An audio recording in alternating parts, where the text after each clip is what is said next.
When I was 10 years old, I almost drowned in a river. But that wasn't the terrifying part. The terrifying part was seeing my missing mother smiling at me from the bottom of the water. She had disappeared a year before. No body, no goodbye. Just gone. And when that river pulled me under, I found out where she went. My mom vanished during the summer of 2008. One night she was home. The next morning, she wasn't. The police searched everywhere. They questioned every neighbor, every store owner, every person who had seen her in the last week. They even searched the woods near our house. Nothing. No clues. No body. Just silence. People whispered that maybe she ran away. Others said, maybe someone took her. I never asked. I was too scared to know the answer. A month before she disappeared, my parents had divorced. I didn't understand much back then. I only knew that after she was gone, the house felt wrong. Too quiet, too empty, and my dad became colder. The next summer was brutal. The heat was unbearable, and our old house had no air conditioning. My little sister and I spent most days dumping buckets of cold water over our heads on the porch, pretending it was enough to survive July. Dad was working more. Sometimes he left us alone for hours.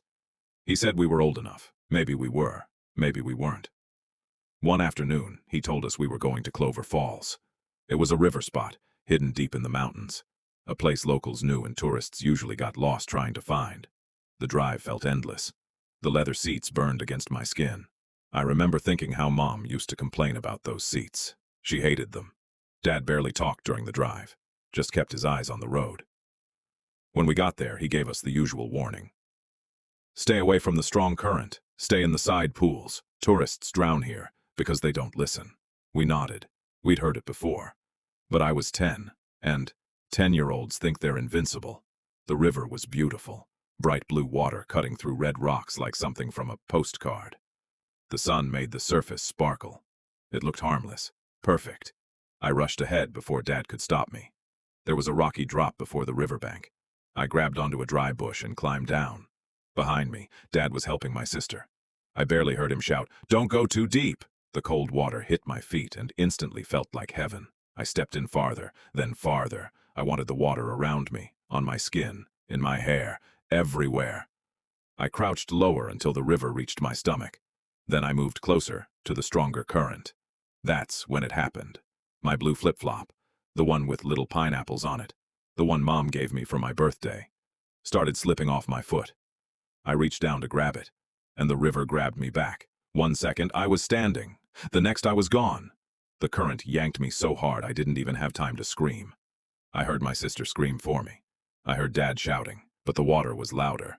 It pulled my legs out from under me. I was spinning, thrashing, drowning, and, for some stupid reason, I still held on to that flip-flop, like it mattered, like that cheap little shoe could save me. My lungs burned. My body slammed against the current. I looked up once. Dad was on the riverbank reaching for me. My sister was crying. And then, something grabbed my arm. Not the water. Something stronger. It yanked me straight down. Deep.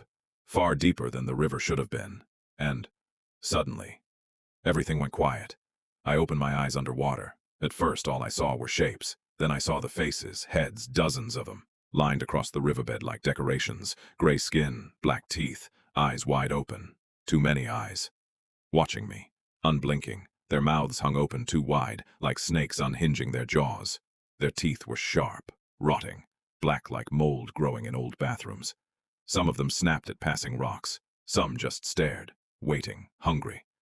I wanted to scream, but the water filled my throat. Then, the water changed. It felt warm, comforting, familiar, like walking into your house and smelling your favorite food. And I heard her voice. My mother. I turned. She was there, at the bottom of the river, her face pressed against the stone floor beside the others. Her green eyes locked onto mine. Even underwater, I knew it was her. Mom. But she wasn't my mom anymore. Her skin was pale and wrong, her jaw stretched too wide, her teeth were black and pointed, and between those horrible teeth was my blue pineapple flip-flop. She smiled, slowly, wider, wider, like she was happy to see me, like she had been waiting. Bubbles escaped her mouth, and I swear, I heard her laugh. That same laugh I hadn't heard in over a year. Only now it sounded wet, broken, hungry. She bit down. The strap snapped, and then she lunged. I shot upward. Suddenly, I was back at the surface, coughing, choking, screaming. I swam blindly toward one of the side pools and dragged myself onto the rocks. I threw up river water until I couldn't breathe. I cried so hard I made myself sick. Dad yelled at me the whole time, called me stupid, said I could have died over a sandal. I never told him what I saw. How could I? How do you tell someone your missing mother is living at the bottom of a river with monsters? So, I said nothing. Years passed. It became family legend. That one time Marin almost drowned chasing her shoe. Everyone laughed, even me. Eventually, I convinced myself it had been a dream, a drowning hallucination, a child's panic. That had to be it, right? I'm in college now, and last week in class we talked about the 2008 recession. About financial stress, about families breaking apart, about people disappearing. It made me think of her. So I looked it up. Missing people from my hometown. I expected one or two. There were 8. 8 people disappeared between 2004 and 2008. Tourists, locals, men, women, young, old. And when I clicked their photos, my blood went cold. I knew every single face. I had seen them before, at the bottom of that river, watching me, smiling, waiting.